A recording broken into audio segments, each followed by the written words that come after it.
Film की शुरुआत अकेली विद्वान और लेखिका दिव्या के इस्तांबुल की यात्रा से होती है, जहां वह विज्ञान और मिथकों के बीच संबंध के बारे में एक सम्मेलन देगी। जब वह विमान से उतरती है तो एक अजीब दिखने वाला चमकता हुआ आदमी, जिसे कोई और नहीं देख सकता, उसने उसकी लगेज गार्ड को निर्देशित करने की कोशिश की, लेकिन जब दिव्या के सहकर्मी आ गए तो छोटे आदमी भाग जाता है। दिव्या अपने दोस्तों को बताती है कि क्या हुआ था और वे मजाक में जवाब देते हैं कि उसने एक जिन देखा होगा। बाद में सम्मेलन के दौरान दिव्या दर्शकों के बीच एक और अजीब चमकता हुआ आदमी देखती है, जिसे कोई और नहीं देख सकता। जब वह समझाना शुरू करती है कि पुराने देवता वही बन गए जिन्हें हम विज्ञान के रूप में जानते हैं और पुराने मिथक अब मेटाफोर या रूपक, तो अजीब आदमी इसे बकवास कहता है और उस पर कूद पड़ता है, जिससे वह बेहोश हो जाती है। वह कुछ ही मिनट बाद उठती है और उसके सहकर्मी उसे उसके कमरे में ले जाते हैं, जबकि दर्शक तालियां बजाते हैं। सम्मेलन समाप्त होने के बाद दिव्या अपने दोस्तों की चिंताओं को नजरअंदाज करते हुए और वादा करते हुए कि वह ठीक महसूस कर रही है, प्राचीन वस्तुओं की दुकानों का दौरा करने के लिए शहर जाती है। इन कई दुकानों में से एक में उसे एक छोटी सी नीली बोतल मिलती है और वह उसे खरीदने का फैसला करती है। अगली सुबह होटल में वह बोतल धोती है और उसे खोलने में सफल होती है, जिससे एक जिन्न निकलता है जो कमरे की अधिकांश जगह घेर लेता है। विभिन्न भाषाओं को आजमाने के बाद दिव्या को पता चलता है कि जिन्न ग्रीक बोलता है और जिन्न उसे समझाता है कि उसे उससे डरना नहीं चाहिए। वह अब उसका आभारी है और वह उसकी 3 इच्छाएं पूरी करेगा। हालांकि वह और अधिक इच्छाएं, शाश्वत जीवन या सभी दुखों का अंत नहीं मांग सकती। जब वह बात करता है तो जिन्न कमरे के चारों ओर की सभी चीजों को छूता है, टीवी चालू करता है और इसके प्रसारण के माध्यम से जल्दी से अन्य भाषाएं सीखता है। फिर जिन्न दिव्या से उसके दिल की इच्छाएं पूछता है, लेकिन दिव्या को यह कॉन्सेप्ट पसंद नहीं आती है और उसे इसके बारे में सोचने की जरूरत है। सबसे पहले वह अपनी कहानी का वह हिस्सा साझा करती है जो उसने कभी किसी को नहीं बताया। जब वह एक बच्ची थी और लड़कियों के लिए बोर्डिंग स्कूल में पढ़ती थी, तब से ही वह बहुत अकेली रहने वाली इंसान थी। एक दिन एक रहस्यमय लड़का उससे मिलने आया और जब भी वह कठिन समय से गुजर रही थी तो उसके साथ रहता था और उसे ऐसी भाषा में कहानियां सुनाता था जो केवल वे दोनों ही बोल सकते थे। न जाने वह कितने समय तक आसपास रहेगा। दिव्या ने इस लड़के के बारे में सब कुछ लिखना शुरू कर दिया, लेकिन उसे संदेह होने लगा और वह अनिश्चित महसूस करने लगी। थोड़ी देर बाद उसने सब कुछ जला दिया और उस दिन के बाद से उसने लड़के को कभी नहीं देखा। दिव्या के नाश्ते के आने से बातचीत बाधित हो जाती है, हालांकि वह जिन्न के गायब होने तक दरवाजा नहीं खोलती है। दरवाजे के हैंडल पर परेशान न करे का साइन लगाने के बाद दिव्या पीछे मुड़ती है और उसे पता चलता है कि जिन्न ने अपना आकार छोटा कर लिया है और होटल के साधारण नाश्ते को और अधिक असाधारण में बदल दिया है। अपनी इच्छा पर निर्णय लेने तक कुछ समय लेने के लिए दिव्या पूछती है कि जिन्न उसकी बोतल के अंदर कैसे पहुंच गया और जिन्न बताता है कि यह उसकी तीसरी कैद है, क्योंकि जब महिलाओं की बात आती है तो वह हमेशा मूर्ख रहा है। यह सब तब शुरू हुआ जब जिन्न का अपनी चचेरी बहन शेबा के साथ संबंध हो गया, जो उस देश की रानी थी, जो आधी जिन्न थी और उसके पैरों पर काले बालों की घनी परत थी। जिन्न उसका खिलौना और उसका आत्मविश्वास था, लेकिन वह अभी भी स्वतंत्र महसूस करता था क्योंकि उसे अपनी इच्छानुसार आने और जाने की अनुमति थी। उसे उम्मीद थी कि वह एक दिन उसका पति बन सकता है, लेकिन दुर्भाग्य से राजा सोलोमन के आगमन के साथ चीजें बदल गईं, जो सिर्फ उसे लुभाने के लिए रेगिस्तान पार कर गया था। जिन्न ने शीबा को उसके खिलाफ चेतावनी दी और उसने वादा किया कि कोई भी इंसान उसे जीत नहीं पाएगा, लेकिन अंततः उसने उसके आकर्षण के आगे झुक गई और शादी के बाद उसके साथ रात बिताने के लिए अपने पैरों के बालों को भी मोम से साफ कर लिया। हालांकि सोलोमन को शीबा का जिन्न के साथ संबंध का एहसास हो गया था और उसने अपने जादुई कौशल का उपयोग करते हुए उसे एक पीतल की बोतल के अंदर कैद कर लिया और उसे एक पक्षी के पास फेंक दिया, जिसने उसे समुद्र के बीच में गिरा दिया। जिन्नों को नींद नहीं आती, इसलिए पहले 100 वर्षों तक उन्होंने अपने भाग्य के विरुद्ध क्रोध किया और सूर्य के नीचे प्रत्येक देवता से आजादी के लिए प्रार्थना की। अंत में उसने खुद पर विश्वास किया और बोतल में ही रहने की प्रार्थना की, यह आशा करते हुए कि किसी चीज के लिए तरसने का नाटक करने से दर्द से छुटकारा मिल जाएगा। दुर्भाग्य से जिन्नों के लिए इच्छा न होना मृत्यु के सबसे करीब है। अब वे इस विषय पर वापस आ गए हैं कि दिव्या का दिल क्या चाहता है। दिव्या बताती है कि वह सफल है और उसके पास वह सब कुछ है जो उसे चाहिए, भले ही उसके कोई बच्चे, माता पिता या भाई बहन न हो। उनकी शादी स्कूल में मिले एक आदमी से हुई थी, लेकिन मिसकैरेज के बाद उनका रिश्ता टूट गया और उन्होंने तलाक ले लिया। उनके पति एक नए प्रेमी के साथ चले गए और आज भी दिव्या उनकी कुछ चीजें घर के एक बक्से में रखती है। कुछ समय पहले उनके पति ने दिव्या से कहा था कि वह भावनाओं को पढ़ने में असमर्थ हैं और वह इस बात से सहमत है। उसका दिमाग जिस तरह का है वह उसे स्मार्ट बनाता है, लेकिन उसके अकेलेपन का कारण भी बनता है। यही कारण है कि उसे कहानियां पसंद हैं, वह उनके माध्यम से भावनाएं खोज सकती है। फिर भी दिव्या अपने पति को वापस नहीं चाहती। जब उनका तलाक हुआ तो उन्हें आजादी महसूस हुई, लेकिन एक कहानीकार के रूप में उन्होंने जिन्न की इच्छाओं के बारे में बहुत सी कहानियां सुनी हैं, जिनमें हमेशा एक पकड़ या चेतावनी देने वाली कहानियां होती हैं जिनका अंत अच्छा नहीं होता। जिन्न कसम खाता है कि वह सम्मानीय है, लेकिन दिव्या नहीं सुनती है और वह कहती है कि उसे कोई इच्छा नहीं चाहिए। इससे जिन्न दर्द से फूल जाता है, जिससे पुष्टि होती है कि बुरे परिणामों से बचने और बात को और अधिक साबित करने के लिए इच्छाएं की जानी चाहिए। जिन्न दिव्या को अपनी दूसरी कैद की कहानी बताता है। मछुआरों को एक मछली के अंदर बोतल मिली, लेकिन चूंकि वह एक सख्त परत से ढकी हुई थी, इसलिए उन्होंने सोचा कि यह एक पत्थर है और उसे फेंक दिया। पत्थर ने कई बार हाथ बदले जब तक कि वह एक दीवार का हिस्सा नहीं बन गया, जहां रुचिका को राजकुमार मुस्तफा की जासूसी करने के लिए चढ़ने की कोशिश करते समय यह मिला। रुचिका महल के उपपत्नी के आंगन में एक गुलाम के रूप में रहती थी और जब उसने जिन्न को खोजने के लिए बोतल खोली तो वह बेहोश हो गई। जब वह उठी तो उसे तुरंत पता चल गया कि उसे क्या चाहिए। वह मुस्तफा की रखैलों में से एक बनना चाहती थी। जिन्न ने उसकी इच्छा पूरी कर दी और रुचिका को अपने नए जीवन का आनंद लेने का मौका मिला। वह बोतल को एक गुप्त बाथरूम में भारी फर्श टाइल के नीचे छिपा देती है। अन्य दो इच्छाओं के आने की प्रतीक्षा करते हुए जिन्न उस स्थान पर घूमता रहा और मनुष्यों के बारे में सीखा। इस तरह उसका ध्यान हंसिका पर गया, जो सुल्तान की पसंदीदा दासी थी। एक मास्टर चालाकी के रूप में हंसिका ने मुस्तफा के बजाय अपने बेटों के पक्ष में सिंहासन की रक्षा करने की कोशिश की, इसलिए उसने राजकुमार पर बहुत सारी निगाहें रखी। जिन्न को चिंता थी कि रुचिका किसी भयानक राजनीतिक योजना में फंस सकती है और उसने उसे चेतावनी देने की कोशिश की, लेकिन रुचिका ने उसकी बात नहीं मानी और मुस्तफा के बच्चे के साथ गर्भवती होने की कामना की। इस बीच सुल्तान के योद्धा अपने नेता के अपने पद के प्रति बहुत नरम हो जाने से चिंतित थे और उसे कमजोर करने पर विचार कर रहे थे। हंसिका ने यह सुना और सुल्तान को बताया कि मुस्तफा ही अपने पिता का सिंहासन लेने के लिए सैनिकों का नेतृत्व कर रहा है, जिससे सुल्तान को बहुत कठिन फैसला चुनना पड़ा। इस सब के दौरान रुचिका ने कभी भी चुप रहने की कोशिश नहीं की। वास्तव में उसने अपने सूजे हुए पेट को महल के चारों ओर घुमाया। उसे यकीन था कि वह अगले राजकुमार को जन्म देगी।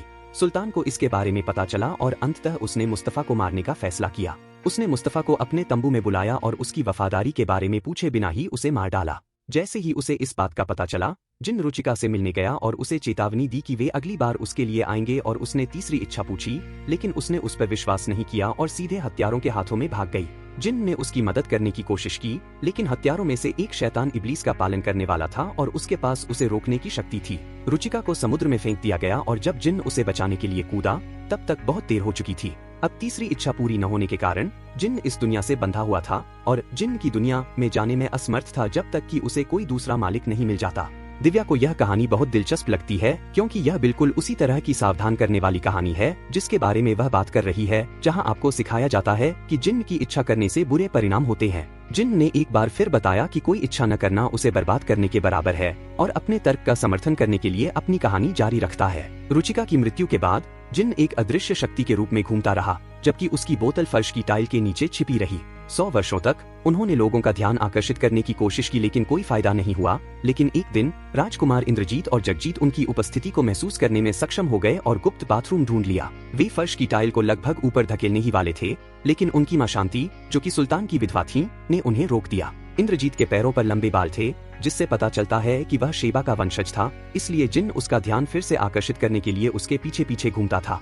दुर्भाग्य से इंद्रजीत को 14 वर्ष की उम्र में राजगद्दी संभालनी पड़ी और उनका जीवन पूरी तरह राजनीति बन गया। जबकि युवा इंद्रजीत ने युद्ध के मैदान में सेनाओं का नेतृत्व किया, शांति ने वयस्क जगजीत को महिलाओं के एक समूह के साथ एक कमरे में बंद कर दिया, यह उम्मीद करते हुए कि वह एक पुरुष वारिस पैदा करेगा और सिंहासन पर परिवार के स्थान की रक्षा करेगा। जगजीत को हर दिन महिलाओं के साथ बिताना पसंद था और उन्होंने कामुक और अपार सुंदरियों को चुना। उनका मानना था कि जितना अधिक मांस उतना अधिक आनंद। युद्ध के बाद जब इंद्रजीत महल में लौटा तो उसकी आत्मा खून और आघात से सड़ चुकी थी। अपनी गद्दी खोने की चिंता में उसने जगजीत की हत्या करने के बारे में सोचा, लेकिन शांति ने उसे यह कहकर रोक दिया कि जगजीत गद्दी संभालने के काबिल नहीं है। फिर भी शांति अपने बच्चे के निर्माता को खोने का जोखिम नहीं उठा सकती थी, इसलिए वह इंद्रजीत को हर समय नशे में रखती थी और उसका ध्यान भटकाने के लिए कहानीकारों को काम पर रखती थी। इंद्रजीत उनसे नफरत करता था और अगर वे जल्दी नहीं भागते तो उन्हें मार डालता था। लेकिन एक दिन एक बूढ़ा आदमी आखिरकार उसे अपनी कहानियों से आकर्षित करने में कामयाब रहा और इंद्रजीत का एकमात्र दोस्त बन गया। जब बूढ़े व्यक्ति की मृत्यु हो गई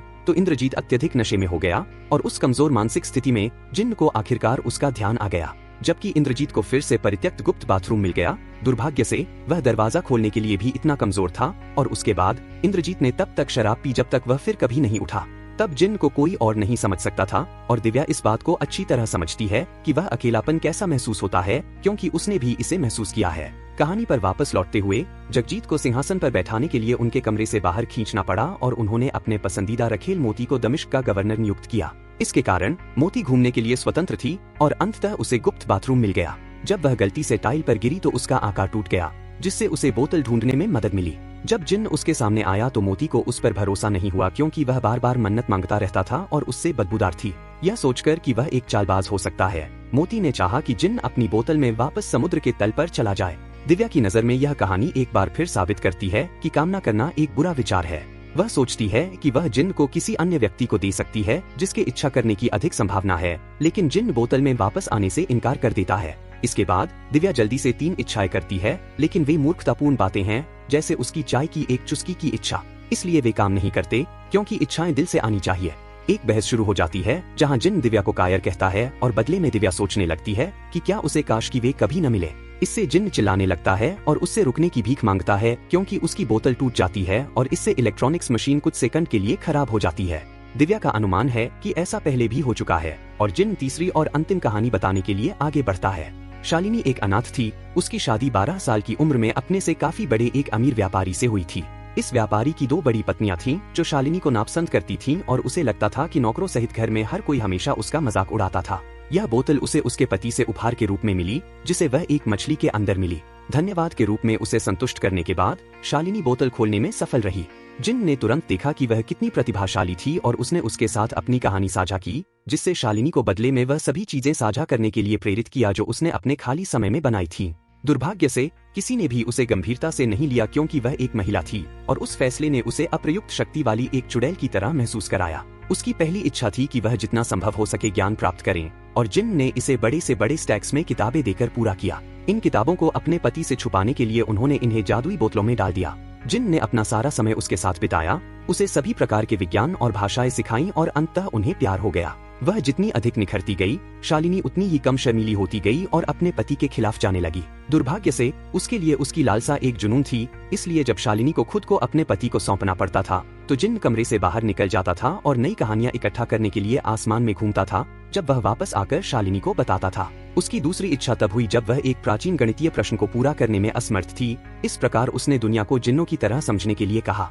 इससे उसे वे सभी समाधान देखने को मिले जिनकी उसे जरूरत थी। इससे वह जिन्न के बच्चे से गर्भवती भी हो गई। जिन्न उससे अविश्वसनीय रूप से खुश था और वह अब जिन्न की दुनिया में नहीं जाना चाहता था, इसलिए उसने शालिनी को तीसरी इच्छा करने से रोक दिया। इससे शालिनी को गुस्सा आ गया। उसने सोचा कि जिन्न उसे उसके पति की तरह पिंजरे में डाल रहा है। जब भी कोई नई बहस शुरू होती, जिन्न उसे शांत करने के लिए खुद को एक बोतल के अंदर डाल लेता, लेकिन पिछली बार शालिनी इसे बर्दाश्त नहीं कर सकी और चाहती थी कि वह भूल जाए कि वह उससे कभी मिली थी।